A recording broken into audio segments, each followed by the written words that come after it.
గురుగారు, శ్రీకృష్ణుడి సఖి రాధ ఎవరి అంశతో జన్మించింది? రాధాదేవి మూర్తిమత్వాన్ని ఎలా విశ్లేషించుకోవాలి? మొత్తం భూమండలం నుంచి పైన 7 లోకాలు, భూమండలం నుంచి కింద 7 లోకాలు, 14 లోకాలు. అతల, నితల, సుతల, రసాతల, మహాతల, తలాతల, పాతాళ లోకాలు. కింద 7 లోకాలు, పైన 7 లోకాలు. భూలోక, భువర్లోక, సువర్లోక, మహర్లోక, జనోలోక, తపోలోక, సత్యలోకాలు. 7 లోకాలు. వీటన్నిటికి పైన వైకుంఠం, ఆ వైకుంఠానికి పైన కైలాసం, దానికి పైన నక్షత్ర మండలము, సూర్యమండలము, చంద్రమండలం, ఇవన్నీ ఉన్నాయి. వీటన్నిటికీ పైన గోలోకము అని ఒకటి ఉన్నది. ఆ గోలోకంలో ఉంటాడు అసలైనటువంటి పరబ్రహ్మ. వైకుంఠంలో ఉన్నటువంటి వాడు స్థితికర్త అయిన విష్ణువు. సత్యలోకంలో ఉన్నటువంటి వాడు సృష్టికర్త అయిన బ్రహ్మ. కైలాసంలో ఉన్నటువంటి వాడు లయకర్త అయినటువంటి పరమేశ్వరుడు.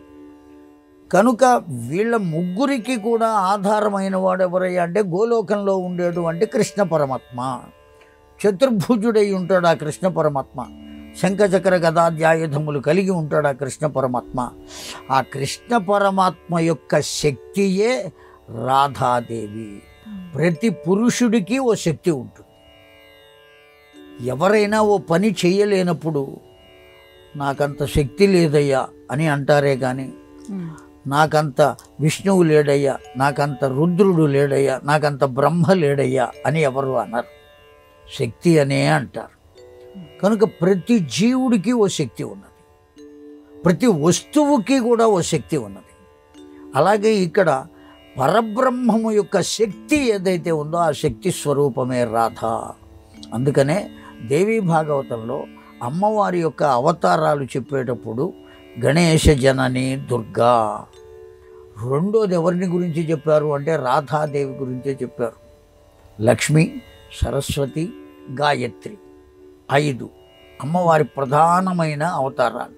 ఈ 5 అవతారాలు దేవీ భాగవతం చెప్పింది. కనుక ఆ దుర్గాదేవి తర్వాత చెప్పబడింది ఎవరయ్యా అంటే రాధాదేవి. ఎవరి రాధాదేవి అంటే మోక్ష దేవత. కృష్ణ పరమాత్మ ఎవరయ్యా అంటే మోక్షము యొక్క స్వరూపమే కృష్ణ పరమాత్మ. మోక్షాన్ని పొందడం అంటే కృష్ణ పరమాత్మని పొందడమే. కృష్ణ పరమాత్మని పొందుట అంటే మోక్షమును పొందుట, ఇది అర్థం. మరి ఆ శక్తి ఎవరయ్యా అంటే మోక్ష దేవత ఎవరయ్యా అంటే రాధ. కనుక ఎక్కడికి వెళితే మనం ఆ మోక్షాన్ని పొందుతామంటే ఊర్ధ్వలోకాలకు వెళితే.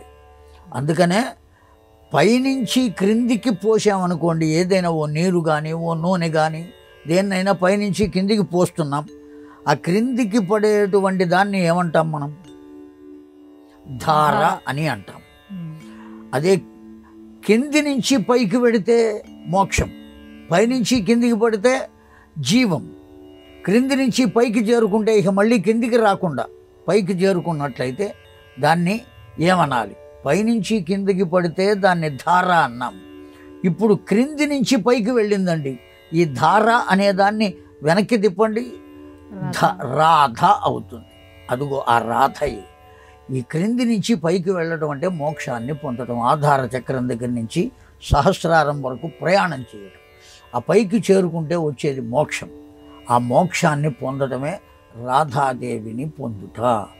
ఆ మోక్షం ఎవరయ్యా అంటే కృష్ణ పరమాత్మ యొక్క, గోలోకంలో ఉన్న కృష్ణ పరమాత్మ పరబ్రహ్మము యొక్క శక్తి స్వరూపము. ఆవిడయే మోక్ష దేవత. ఎవరి అంశతో పుట్టింది అని అడగరాదు. రాధాదేవి ఎవరు అంటే మోక్ష దేవత. ఆవిడ ఒకరి అంశతో వచ్చింది కాదు.